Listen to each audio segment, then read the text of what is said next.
Hi, everybody. We are back for another one of your questions about work. And I was just saying to our guest, Malia, that I don't like to bother her, but I do like excuses to talk with her. And so this is one of them.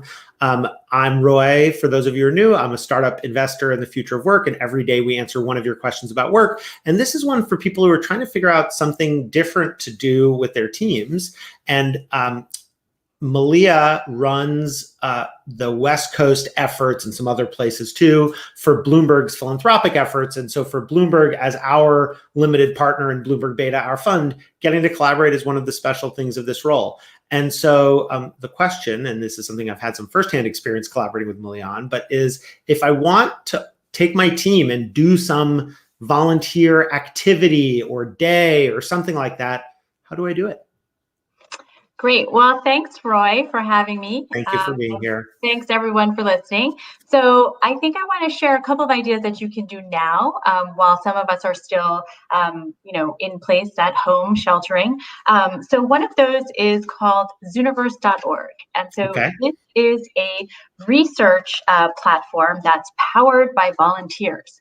So what they do is partner with research organizations and universities to put these volunteer projects, these research projects online. And so we learned about this from the Adler Planetarium, an organization that we support in Chicago.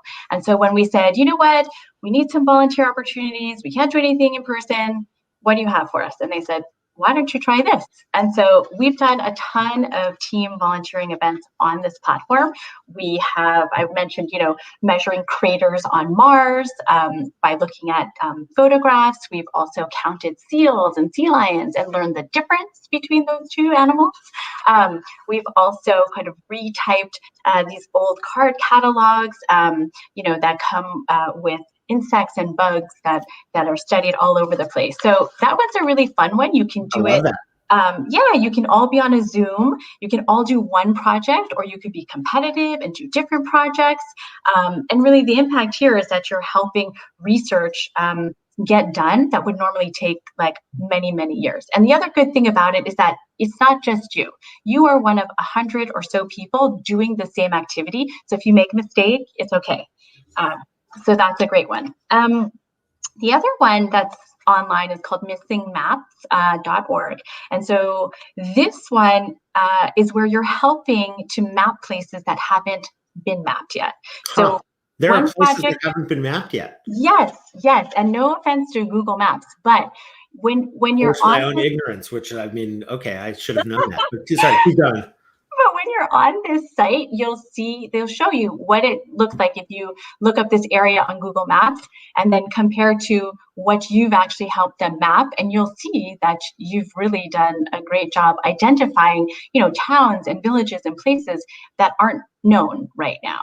And so the purpose is for organizations like American Red Cross or USAID or World Bank to be able to go into countries and use these maps that you volunteer to help identify places, and they can help, in a disaster or a pandemic.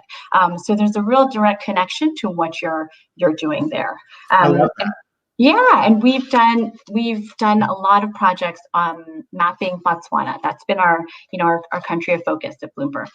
And then more sort of analog is a lot of food insecurity and hunger relief is something that is just a challenge that never goes away. And with COVID, it's here, and it's much more, many more people need food than before. So we partner with a couple of organizations like City Meals on Wheels or Meals on Wheels San Francisco, where their clients are seniors and they're homebound, and they get their meals delivered and they haven't been able to see family members, or maybe they don't have any, or they don't have any contact.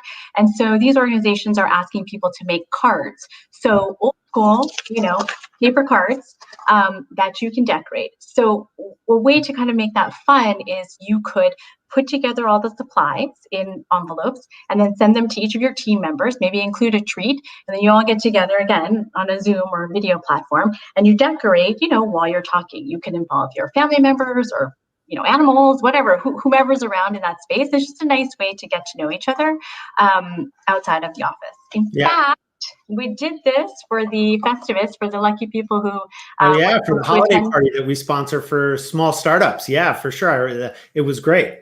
Yeah. And then I think looking ahead to when you can be in person, um, there are some food banks that have large warehouses. And in fact, right now, there are some that are taking teams. But because they're these very big spaces, wearing Yeah, masks, yeah, social San distance. Francisco food bank kind of thing. It's like you're Exactly. distanced from people. Exactly. So that is something you can do now and also in the future.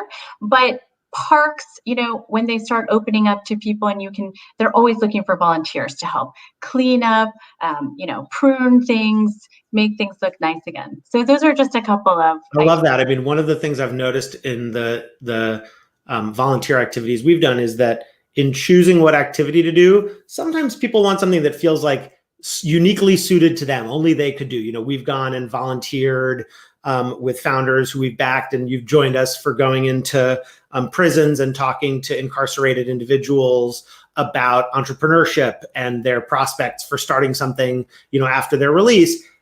For example, or we've, volunteered with the Patino School in Fresno, the School for Entrepreneurship.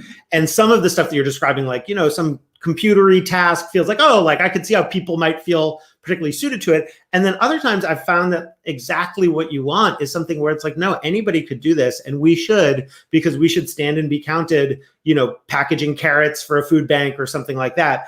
One last little question, which is, other than picking what to do, for the organizers of these things, any tips for somebody who's doing it for the first time on something to avoid or how to make it successful? Yeah, I think that, well, it depends on how big your team is. And I think that, just thinking through how you can make it special and not another sort of Zoom call, is really helpful. So being, again, on the zooniverse.org, you can pick a variety of projects that are really fun and there's science, there's climate, there's arts, there's all kinds of things. So I think kind of curating that is really nice. And I also think if you can send something to your team, where they receive something in the mail and makes it feel special and festive, Yeah, I think that helps too.